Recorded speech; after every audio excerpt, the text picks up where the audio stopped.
ഈശോമിശിഹായ്ക്ക് സ്തുതിയായിരിക്കട്ടെ. കൊന്തപ്പത്തിൻ്റെ 9-ാം ദിവസത്തിലേക്ക് നമ്മൾ പ്രവേശിച്ചിരിക്കുകയാണ്.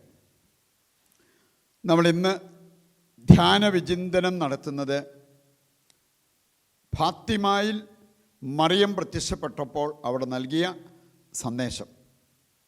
ഇനി അത് നമ്മൾ ഹൃദയസ്ഥമാക്കി ജീവിക്കുന്നത് നമുക്കൊരുപാട് ആത്മീയ നന്മ കൈവരാൻ സഹായിക്കുന്ന ഒരു കാര്യമാണ്.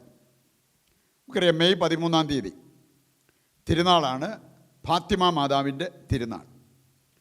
മെയ് 13 മുതൽ ഒക്ടോബർ 13 വരെ അങ്ങനെ 6 പ്രാവശ്യം മാതാവ് പ്രത്യക്ഷപ്പെട്ടു.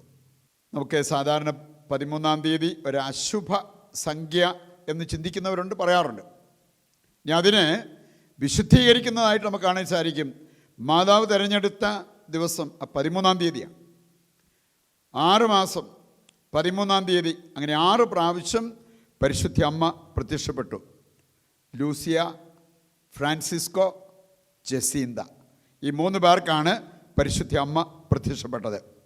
അവരുടെ കാവൽ മാലാഖ ശരിക്കും അവരെ ഒരുക്കി. അതിനുശേഷമാണ് മറിയത്തിൻ്റെ പ്രത്യക്ഷപ്പെടൽ അവർക്കുണ്ടായത്. നമ്മൾ കാണുന്നുണ്ട്, ലൂർദ് മാതാവിൻ്റെ ആ ഒരു സന്ദേശം പഠിക്കുമ്പോൾ 3-ാമത്തെ ദർശനത്തിൽ വിശുദ്ധ കുർബാനയും ദിവ്യകാരുണ്യവും അതിങ്ങനെ പ്രത്യേകമായിട്ട് പ്രാധാന്യം കൽപ്പിച്ച് കാണിക്കുന്നത് നമുക്ക് കാണാൻ പറ്റും. മാലാഖ തിരുവോസ്തിയും കാസയുമായി പ്രത്യക്ഷപ്പെട്ടു. എന്നിട്ട് അവ സ്വീകരിക്കാൻ ഈ 3 പേരെയും മാലാഖ ക്ഷണിച്ചു. ലൂസി തിരുവോസ്തി സ്വീകരിച്ചു. ഫ്രാൻസിസ്കോയും ജസീന്തയും കാസയിൽ നിന്ന് കുടിച്ചു.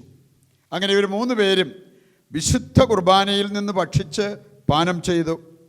ചെറുപ്രായത്തിൽ യേശുവിൻ്റെ സഹനത്തിൽ പങ്കുചേരാൻ വിളിക്കപ്പെട്ടതിൻ്റെ ഒരു സൂചനയായിരുന്നു അവ.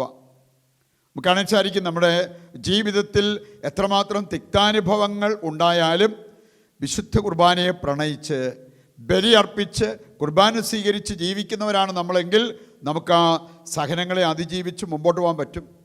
പ്രതികൂലങ്ങളെ അതിജീവിച്ച് മുമ്പോട്ട് പോകാനുള്ള ആത്മീയ കരുത്താണ് വിശുദ്ധ കുർബാനയിലൂടെ നമുക്ക് ലഭിക്കുന്നത് എന്ന ആ ഒരു സന്ദേശമാണ് ഇവിടെ ഉയർന്നു നിൽക്കുന്നത്.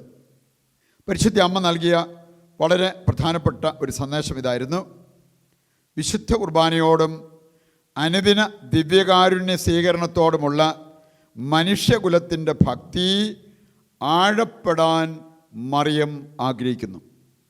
ഇന്ന് ഈ ഒരു ഭക്തിയിൽ ജീവിക്കുന്ന നിരവധി ആളുകളുണ്ട്. എന്നാൽ വിശുദ്ധ കുർബാനയോട് ഭക്തിയോ അതിൽ വിശ്വാസമോ ഒന്നുമില്ലാതെ കഴിയുന്ന നിരവധി ആളുകൾ. പരിശുദ്ധ അമ്മ ആഗ്രഹിക്കുന്നൊരു കാര്യമാണ് വിശുദ്ധ കുർബാനയോടും ദിവ്യകാരുണ്യ സ്വീകരണത്തോടും നമുക്കുള്ള ഭക്തി ആഴപ്പെടണം എന്നുള്ളത്. എന്നിട്ട് അമ്മ സൂചിപ്പിച്ചൊരു കാര്യമാണ്, യുദ്ധങ്ങൾ മനുഷ്യരുടെ പാപത്തിൻ്റെ പരിണിത ഫലമാണ്.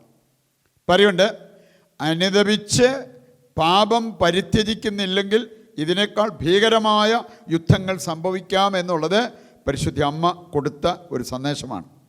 വീണ്ടും നമ്മൾ കാണുകയാണ്, ലോക സമാധാനത്തിനുള്ള ഏക വഴി പാപരഹിത ജീവിതമാണെന്നും പരിശുദ്ധ അമ്മ അവരെ പഠിപ്പിച്ചു.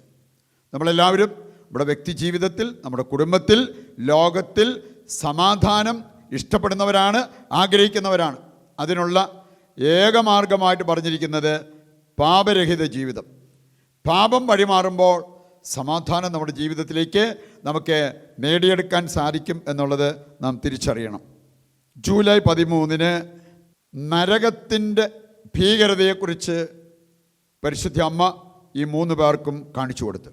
ജൂലൈ 13 നരകം ചിരിച്ചു തള്ളേണ്ട ഒരു യാഥാർത്ഥ്യമല്ല എന്ന് മറിയം അവരെ ബോധ്യപ്പെടുത്തി. ചിലർ നരകത്തെക്കുറിച്ചൊക്കെ പറയുമ്പോൾ എവിടെ നരകം അങ്ങനെയൊക്കെ ചിന്തിച്ചത് ചിരിച്ചു തള്ളുന്ന ഒരവസ്ഥ. മറിയം നൽകിയ ഒരു സന്ദേശം, നരകം അങ്ങനെ ചിരിച്ചു തള്ളേണ്ട ഒരു യാഥാർത്ഥ്യമല്ല. വീണ്ടും നമ്മൾ കാണുന്നുണ്ട്, പരിശുദ്ധ മറിയം അവർ കൊടുത്ത ഒരു നിർദ്ദേശമാണ്, അല്ലെങ്കിൽ ഒരു വാഗ്ദാനമാണ്: സ്വർഗത്തിൽ നിങ്ങൾ പോകും, അതിന് ധാരാളം ജപമാല ജപിക്കണം. സ്വർഗത്തിലേക്കുള്ള ഏണിപ്പടികളാണ് ജപമാല പ്രാർത്ഥന എന്നുള്ളത് മറിയം അവരെ ഓർമ്മിപ്പിച്ചു. 6 ദർശനങ്ങളിലും ജപമാല ചൊല്ലി പ്രാർത്ഥിക്കാനുള്ള ആ ഒരു നിർദ്ദേശമാണ് മറിയം അവർക്ക് നൽകിയത്.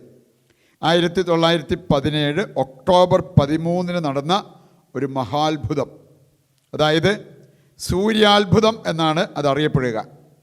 ഇനി അവർ മുട്ടുകുത്തി പ്രാർത്ഥിച്ചുകൊണ്ടിരുന്നപ്പോൾ അവർക്ക് പലർക്കും കാണാൻ സാധിച്ച ഒരു കാര്യമാണ് സൂര്യൻ നൃത്തം ചെയ്യുന്നത്. അതാണ് സൂര്യാത്ഭുതം എന്നറിയപ്പെടുന്നത്. പ്രിയപ്പെട്ടവരെ, ഈ ഫാത്തിമ മാതാവ് നമുക്ക് നൽകുന്ന ആ വലിയ സന്ദേശം ഹൃദയത്തിലേക്ക് ഏറ്റെടുത്തുകൊണ്ട് അനുദപിക്കുവാനും ലോകത്തിൻ്റെ വിശുദ്ധീകരണത്തിന് വേണ്ടി പ്രായശ്ചിത്തം ചെയ്ത് പ്രാർത്ഥിക്കുവാനും നമുക്കൊരുങ്ങാം. അതിനുവേണ്ട കൃപയ്ക്കായിട്ട് നൊവേനയിൽ പങ്കുചേർന്ന് നമുക്ക് പ്രാർത്ഥിക്കാം. നമ്മളിന്ന് കോമൺ നിയോഗമായിട്ട് വെക്കുന്നത് മരണാസന്നർ, അതുപോലെ മരിക്കാതെ കിടന്ന് ദുരിതം അനുഭവിക്കുന്ന വ്യക്തികളുടെ മേൽ ദൈവത്തിൻ്റെ കാരുണ്യം വർഷിക്കപ്പെടുവാൻ പരിശുദ്ധ അമ്മയുടെ മാധ്യസ്ഥം തേടി നമുക്ക് പ്രാർത്ഥിക്കാം. ദൈവമാതാവും ഞങ്ങളുടെ മധ്യസ്ഥയുമായ പരിശുദ്ധ കന്യകാമറിയമേ, മനുഷ്യകുലം മുഴുവൻ്റെയും മാതാവും സംരക്ഷകയുമാകുവാൻ ദൈവം മുൻകൂട്ടി തിരഞ്ഞെടുത്തിരിക്കുന്ന അങ്ങേ ഞങ്ങൾ വണങ്ങുന്നു. ഞങ്ങളുടെ കുടുംബത്തിൻ്റെ മാതാവും സംരക്ഷകയുമായി ഞങ്ങൾ അങ്ങയെ സ്വീകരിക്കുന്നു. വാത്സല്യനിധിയും കരുണ നിറഞ്ഞവളുമായ പരിശുദ്ധ മറിയമേ, അമ്മയുടെ വിമല ഹൃദയത്തിന് സമർപ്പിക്കപ്പെട്ട ഞങ്ങളെ അങ്ങേ കരങ്ങളിൽ വഹിച്ച് സ്വർഗത്തിൽ എത്തിക്കണമേ. ഞങ്ങളുടെ ശരീരവും ആത്മാവും അശുദ്ധമാകാതിരിക്കാനും ഞങ്ങളുടെ വാക്കുകളും പ്രവൃത്തികളും തീരുമാനങ്ങളും അങ്ങയുടെ തിരുക്കുമാരന് പ്രീതികരമാകാനും ഞങ്ങളെന്നും സത്യമാർഗത്തിൽ നയിക്കപ്പെടാനും അമ്മ ഞങ്ങൾക്കായി പ്രാർത്ഥിക്കണമേ. നന്മ നിറഞ്ഞ അമ്മേ, ദൈവമാതാവേ, ഇന്നത്തെ ഞങ്ങളുടെ എല്ലാ പ്രവർത്തനങ്ങളെയും ഞങ്ങളിന്ന് കണ്ടുമുട്ടുന്ന എല്ലാവരെയും അമ്മയുടെ വിമല ഹൃദയത്തിന് ഞങ്ങൾ പ്രതിഷ്ഠിക്കുന്നു. ഞങ്ങളിലെ എല്ലാ തിന്മയും അശുദ്ധിയും അകന്നു പോകാനും പ്രലോഭനങ്ങളെ അതിജീവിക്കാൻ ആവശ്യമായ ആത്മീയ കരുത്ത് ഞങ്ങൾക്ക് ലഭിക്കാനും അമ്മ ഞങ്ങൾക്ക് തുണയാകണമേ. അമ്മയുടെ വിശ്വാസ ചൈതന്യവും പരസ്നേഹവും ശുശ്രൂഷ മനോഭാവവും സഹനശക്തിയും ഞങ്ങൾക്ക് ലഭിക്കാനും അമ്മയെപ്പോലെ ഞങ്ങളും ദൈവഹിതത്തിന് വിധേയപ്പെടുന്നവരാകാനും അമ്മ ഞങ്ങൾക്കായി പ്രാർത്ഥിക്കണമേ. ആമേൻ. ഇവിടെ എല്ലാ ആവശ്യങ്ങളെയും സ്വർഗത്തിലേക്ക് ഉയർത്തിക്കൊണ്ട് താഴ്ന്ന സ്വരത്തിൽ കർത്താവിനെ സ്തുതിച്ചുകൊണ്ട് ദിവ്യകാരുണ്യത്തിൻ്റെ ആശീർവാദവും നമുക്ക് സ്വീകരിക്കാം.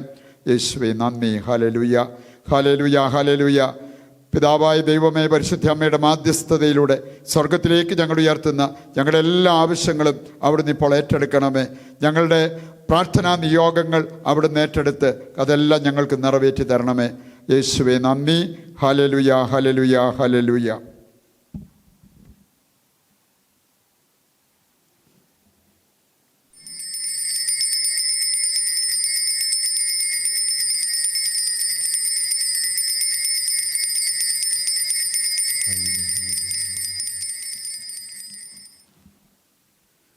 പരിശുദ്ധ പരമ ദിവ്യകാരുണ്യത്തിന് എന്നേരവും ആരാധനയും സ്തുതിയും പുകഴ്ചയും ഉണ്ടായിരിക്കട്ടെ. ഈശോ മിശിഹായ്ക്ക് സ്തുതിയായിരിക്കട്ടെ. ദൈവം നിങ്ങളെ സമർത്ഥമായി അനുഗ്രഹിക്കട്ടെ.